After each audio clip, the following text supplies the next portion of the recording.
দেশকে অস্থিতিশীল করতে চাইলে কাউকেই ছাড় দেওয়া হবে না বলে হুঁশিয়ারি দিয়েছেন অর্থ ও পরিকল্পনা মন্ত্রী আমির খসরু মাহমুদ চৌধুরী। দুপুরে চট্টগ্রাম বিশ্ববিদ্যালয়ের সরস্বতী জ্ঞান মন্দিরের উদ্বোধনী অনুষ্ঠান শেষে সাংবাদিকদের প্রশ্নের জবাবে তিনি কথা বলেন। এ সময় তিনি আরও বলেন, জ্বালানির সমস্যা কেবল বাংলাদেশের নয়, এটি বৈশ্বিক সমস্যা। তবে সংকট মোকাবেলায় সরকার বিভিন্ন উৎস থেকে জ্বালানি সংগ্রহ করছে। অচিরেই সংকট কেটে যাবে, জ্বালানির অভাবে কারখানার বন্ধ হবে না বলেও আশ্বস্ত করেন মন্ত্রী।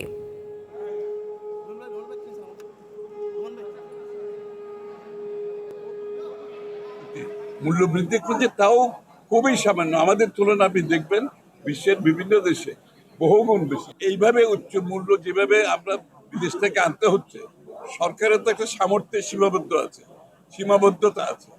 এই জায়গায় তো আমরা সকলে মিলে দেশটা তো চালাতে হবে, সুতরাং আমাদের কিন্তু খুব সাবধান হতে হবে এখানে।